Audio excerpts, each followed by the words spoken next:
ಒಂದು ಕಡೆ ರಾಜ್ಯ ಕಾಂಗ್ರೆಸ್ ಉಸ್ತುವಾರಿ ರಣದೀಪ್ ಸಿಂಗ್ ಸುರ್ಜೇವಾಲಾ ಮತ್ತು ಕೆ.ಸಿ. ವೇಣುಗೋಪಾಲ್ಗೆ ಈಗ ದುಂಬಾಲು ಬೀಳಲಿಕ್ಕೆ ಪ್ಲಾನ್ ಮಾಡ್ಕೊಂಡಿದ್ದಾರೆ. ಯಾರು ಪ್ಲಾನ್ ಮಾಡ್ಕೊಂಡಿದ್ದಾರೆ ಅಂದರೆ ಹಿರಿಯ ಶಾಸಕರು, ಸಚಿವ ಸ್ಥಾನದ ಆಕಾಂಕ್ಷಿಗಳು, ಅದ್ರ ಜೊತೆಗೆ MLC ಸ್ಥಾನದ ಆಕಾಂಕ್ಷಿಗಳ ಡಜನ್ ಗಟ್ಟಲೆ ಪಟ್ಟಿನೇ ಇದೆ. ನನಗೊಂದು ಅವಕಾಶ ಕೊಡಿ, ನನಗೊಂದು ಅವಕಾಶ ಕೊಡಿ ಅಂತ ಟವಲ್ ಇಟ್ಕೊಂಡು ರೆಡಿಯಾಗಿದ್ದಾರೆ. ಸಚಿವ ಸ್ಥಾನದ ಭರವಸೆಯನ್ನು ಪಡೆದಿದ್ದವರು ಈಗ ಸಾಕಷ್ಟು ಅಲರ್ಟ್ ಆಗಿದ್ದಾರೆ. ವರಿಷ್ಠರ ಜೊತೆ ಮಾತುಕತೆಗೆ ಆಕಾಂಕ್ಷಿಗಳು ಈಗ ಪ್ಲಾನ್ ಮಾಡ್ಕೊಂಡಿದ್ದಾರೆ.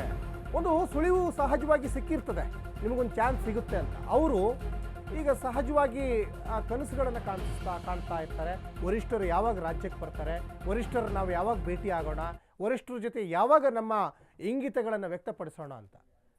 ಸಹಜವಾಗಿ ಈಗ ಸದ್ಯಕ್ಕೆ ಟ್ರೆಂಡಲ್ಲಿರುವಂಥದ್ದು ಕಾಂಗ್ರೆಸ್ ಪಕ್ಷದಲ್ಲಿ ಅಂದರೆ CM ಬದಲಾವಣೆ, KPCC ಅಧ್ಯಕ್ಷರು ಬದಲಾವಣೆ ಅನ್ನೋದು ಪದೇ ಪದೇ ಬರ್ತಾನೆ ಇರ್ತದೆ.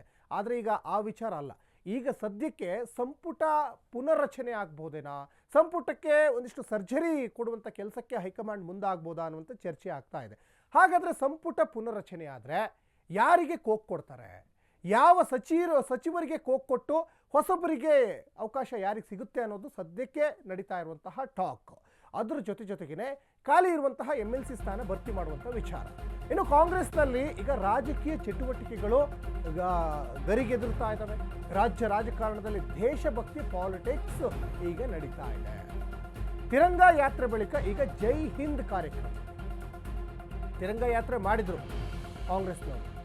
ಸೇನೆಗೆ ಗೌರವ ಸಲ್ಲಿಸಲಿಕ್ಕೆ ಕಾಂಗ್ರೆಸ್ನಿಂದ ಒಂದು ಕಡೆ ಸಮಾವೇಶಕ್ಕೆ ಮುಂದಾಗ್ತಾ ಇದ್ದಾರೆ. BJPಗೆ ಟಕ್ಕರ್ ಕೊಡುವ ಲೆಕ್ಕಾಚಾರದಲ್ಲೇ ಕಾಂಗ್ರೆಸ್ ಮುಂದಾಗ್ತಾ ಇದೆ. ರಾಜ್ಯ ಕೈ ಉಸ್ತುವಾರಿ ರಣದೀಪ್ ಸಿಂಗ್ ಸುರ್ಜೇವಾಲಾ ಮತ್ತು AICC ಪ್ರಧಾನ ಕಾರ್ಯದರ್ಶಿ ವೇಣುಗೋಪಾಲ್ ಆಗಮನ ಏನಿದೆಯಲ್ಲ, ಇವತ್ತು ಟೌನ್ ಹಾಲ್ನಲ್ಲಿ ಜೈ ಹಿಂದ್ ಸಭೆ ಕೂಡ ನಡೆಯುತ್ತೆ.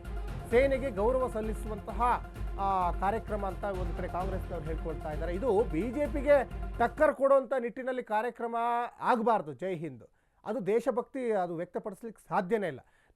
ನಿಜವಾದ ದೇಶಭಕ್ತಿ, ನಿಜವಾದ ಸೈನಿಕರಿಗೆ ಗೌರವ ಸೂಚಿಸಬೇಕು ಅಂದರೆ ಇಲ್ಲಿ ನಿಮ್ಮ ಪಕ್ಷದ ಚಿಹ್ನೆಯನ್ನೇ ಬಳಸಬಾರ್ದು. ಅವರು BJP ಆಗಲಿ ಕಾಂಗ್ರೆಸ್ ಆಗಲಿ ಪಕ್ಷದ ಚಿಹ್ನೆಯನ್ನು ಬಿಟ್ಟು ಕೇವಲ ತಿರಂಗವನ್ನು ಮಾತ್ರ ಹಿಡಿದು ನೀವು ಒಂದಿಷ್ಟು ಜೈ ಹಿಂದ್ ಸಮಾವೇಶ ಮಾಡ್ತಿರೋ ಅಥವಾ ತಿರಂಗ ಸಮಾವೇಶ ಮಾಡ್ತಿರೋ ಮತ್ತೊಂದು ಮಾಡ್ತಿರೋ, ಆದರೆ ನಿಮ್ಮ ಪಕ್ಷದ ಚಿಹ್ನೆಯಡಿ ಮಾಡಿದರೆ ಅದು ಸ್ವಾರ್ಥ ಆಗ್ತದೆ, ಅದು ನಿಮ್ಮ ಪಕ್ಷದ ಕಾರ್ಯಕ್ರಮ ಆಗ್ತದೆ.